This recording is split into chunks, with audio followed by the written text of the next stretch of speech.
Hey everybody, today I am actually in Carmel, Indiana, and I'm in COXHALL Gardens, and I'm actually approaching the centerpiece, which is kind of like this little amphitheater at the center of the park. And COXHALL Gardens is a pretty unique place. It's a 125-acre park. It has, at least the most recognizable feature of COXHALL Gardens are the twin towers, the clock towers. You can kind of see one off in the background. That's the west tower over there, and it's a super bright sunny day, actually beautiful. Spring morning, kind of cool. But I'm here in COXHALL Gardens today to talk to you a little bit about the pros and cons of living in Carmel, Indiana, or just Carmel, Indiana in general for 2022. So stay tuned. Hey everybody, I'm Jason Compton with the Compton Home Group. Welcome back to the channel. If this is your first time to the channel and you want to know everything there is to know about living in a place like Carmel, Indiana, or of course Indianapolis, Indiana, really any of the cities and towns surrounding Indianapolis as well, then make sure you hit that subscribe button and also tap the little bell so you're notified every time we do a new video. Now we have people reaching out to us from all over the country with questions about Carmel, Indiana, of course, Indianapolis, Indiana, and essentially any place in the whole surrounding metro. So if you have questions at all about any place around or in Indianapolis, then make sure you reach out any way that you know how. We'll always have your back with those questions, and we'll certainly have your back whenever it comes time for you to make your move to Carmel or anywhere in the Indy Metro. All right, guys, again, I am in Carmel, Indiana, specifically at COXHALL Gardens, 125-acre park with a lot of stuff happening here.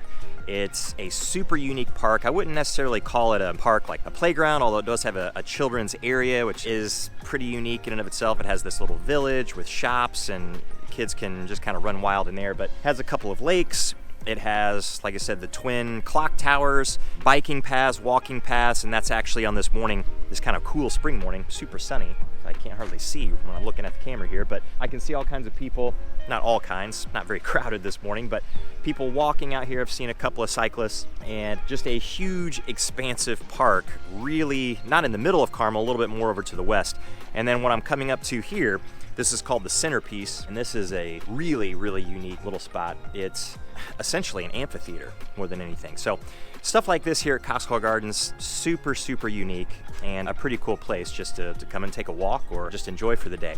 But we're talking about the pros and cons today of living in Carmel or just Carmel in general. So we're gonna go through a few of the pros and a few of the cons, how it is and how we see it here in the year 2022, because that's exactly when this particular video is being filmed. All right, so pro number one, and you'll see me kind of coming in and out of the shadows here because it's so sunny. I can hardly keep my eyes open. Anyway, try to block some of the sun. Pro number one, I would say, for Carmel.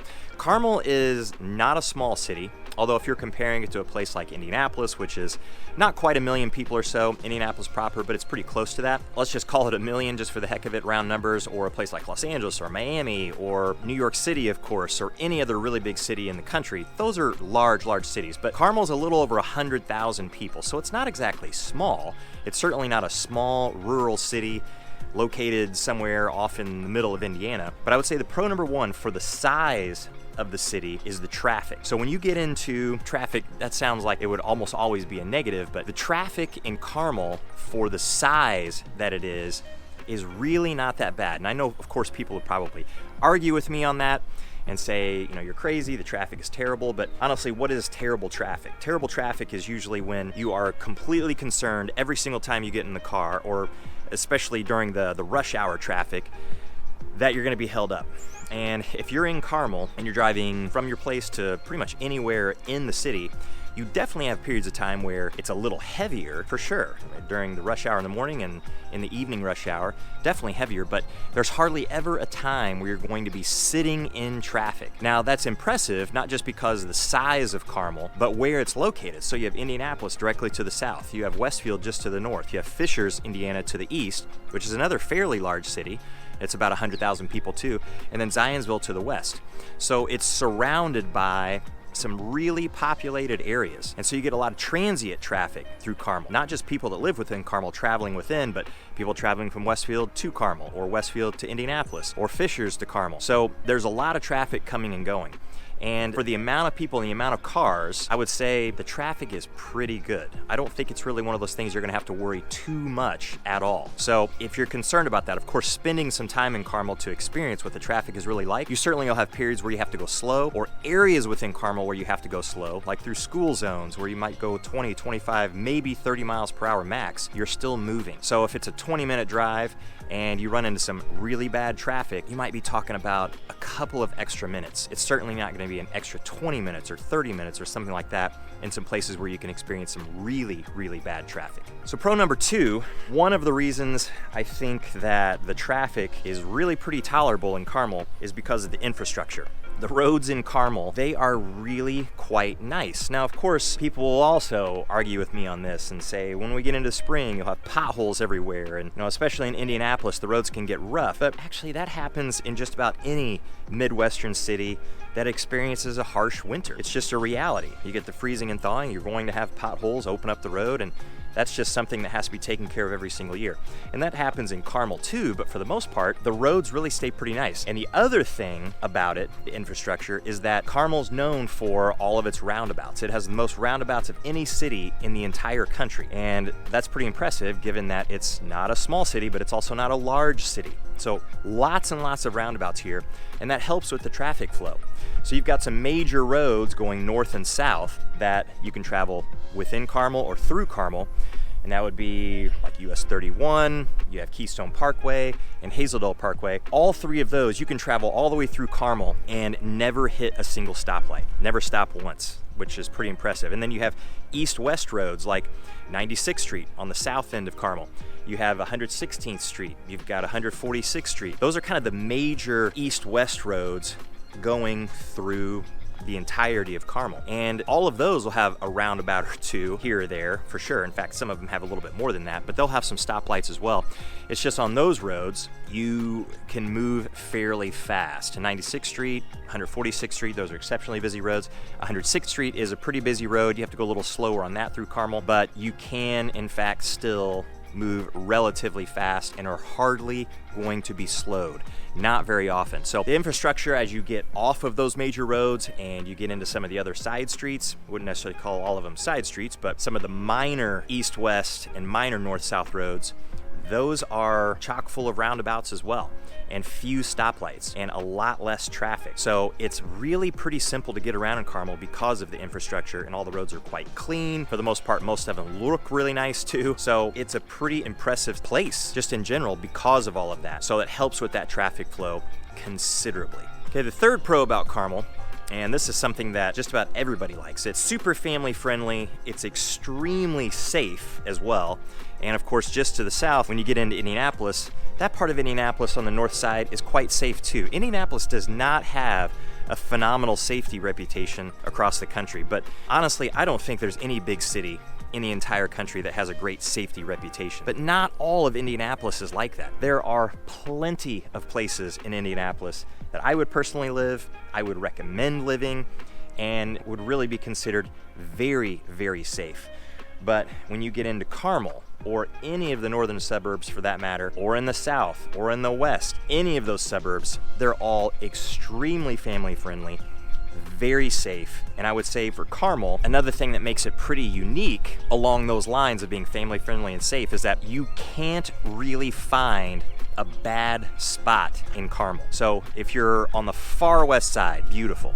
If you're on the far east side, beautiful as well. Now, it's subjective, of course. Some people might like East Carmel better than West Carmel, and that's completely fine, but it's pretty hard to argue that one is better than the other as far as being nicer than the other. You can have some different prices for homes, of course, different sizes, all of that, but as far as the cleanliness, how safe it is, it's pretty much impossible to find a bad spot in Carmel. So anywhere you go, it's likely going to be a positive. All right, so let's get into some of the negatives then about Carmel, either living in Carmel or if you want to move to Carmel and just Carmel in general. I would say one of the cons is the size of the high school.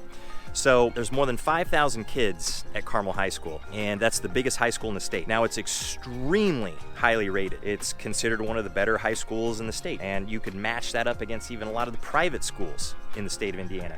And certainly when you match it up against other public schools and the way the high school performs, very high. So it's still a phenomenal place, but over 5,000 kids in one school, one high school, that's typically pretty large. And it can be a positive, certainly, because you can have a lot of opportunity there. You can have a lot of variety. There are different things that kids can get into as far as sports goes, extracurricular activities, and of course academics as well. You get a lot of variety there. So that's a positive, but I think overall, most people probably don't really want to be in a school that big. Maybe a little bit smaller, let's say 3,000, 2,000 or something like that.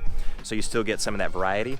But when a school gets that big, of course it can get very competitive. So if you wanted to play on the softball team, or you wanted to be in choir, or you wanted to be on the baseball team, you have to be really phenomenally good for the most part in order to get onto that team. So it can also limit some of your opportunities. Plus the other thing a lot of people don't really think that much about with a school that large that actually takes in over 100,000 people in the population. Not everybody's at the school, but the population here for Carmel, over 100,000 people, and every single high school kid is going to go to that school if they're going to a public school. You have private options, of course, but the location of the school, thankfully, is fairly central, fairly in the middle of Carmel. So if you are on the far western edge, like where I am right now, this is pretty far west in Carmel. You can still go a little further west and get a little further away, but your distance from the high school, it starts to increase. Now, if you live in central Carmel, or for the most part even East Carmel, the high school actually is situated a little bit in the middle, but sneaks its way a little bit more to the east. It's a little bit closer over there. Your mileage will be cut down some. But if you're way northwest Carmel or way west Carmel, just the sheer distance of getting to the high school and then getting home, it's gonna take some time, not because of the traffic, remember, because the traffic is kind of a positive here, but it's just the distance. So you could be running into a 20-minute drive or so, which of course that doesn't seem that bad at all, but that's going to be going to school and coming home consistently. Now, if you ride the bus, you have to consider that, because your bus ride could be longer, certainly longer than 20 minutes, because if you're on the bus, you might be one of the first picked up. So very early, you might spend an hour on the bus or somewhere in that range. And coming home as well, you could spend a good deal of time on the bus. So certainly something to consider whenever you're taking a look at Carmel. Just, hey, what the size of the high school, is that going to be a fit for me, or is it something that I can actually deal with? All right, number two, second con we have about Carmel is that to get into Carmel, if you aren't here already, or let's say you're in Carmel and you want to move within Carmel, it's so popular. It's very popular to people in Carmel. It's popular for people around the Indy Metro that may want to be in Carmel, but it's also popular for people who live in other parts of the country looking to move here. It is competitive. It is competitive to get in here, especially in this environment right now in 2022. It's been competitive actually for years, and it will probably be competitive for the foreseeable future until something dramatically changes. But Carmel's probably going to be a desirable place to live for a very, very long time. So to get into Carmel right now, when a home goes on the market, and it doesn't matter really what price range it is, unless you get into maybe multi-million-dollar homes, everything else from, let's say, a couple $1,000,000 and down, there are people that are certainly looking at those homes to get in here. So you're probably going to be competing with somebody else for that particular house. And that's, I would say, unfortunate. It's just the reality of it, though. Of course, it's not, again, a huge city, but it's a reasonable size. But even with its size, it doesn't have a lot of homes that hit the market every single month. So that drives that inventory down compared to how many people want to get here. So it's certainly competitive. It is oftentimes really difficult to get in, especially at price points that are in a lot of people's wheelhouses. Let's say the $500,000 price range. Very competitive for sure. Under that, extremely competitive as well. But don't forget those higher price ranges, they can be too. So if you're looking to get into Carmel, if you're looking to move around within Carmel, you have to be ready for that competition. All right, and then the last con that we'll talk about here today with Carmel is that has to do with that competitiveness of the entire city and trying to get in, is that numbers a lot of times, like price per square foot for your house or anything that you're trying to really place a more objective value on it, in this environment they're almost completely out the window. So if you're looking at, let's say, a $400,000 house in Carmel right now, that's probably more like a $450,000 house. That's at least what it's going to likely go for. Now that depends on its condition. If it's something that really needs a tremendous amount of updating, or it's, let's say it's in really, really rough shape, well, maybe it'll go a little bit less than that potentially. but for the most part, it's going to go over list price. So if you're trying to gauge the price of that home by the previous sales and the price per square foot in that neighborhood, or homes in the vicinity that are kind of close to it, they're comparable to it, boy, I tell you, honestly, those numbers, they don't mean a tremendous amount, because if you have 4, 5, or 6 people, sometimes more, going for that same house, somebody's really going to want that, and they're going to pay for it. So again, if you get up to $600,000, that's really probably more like a $620,000, $630,000, $640,000 house, very likely.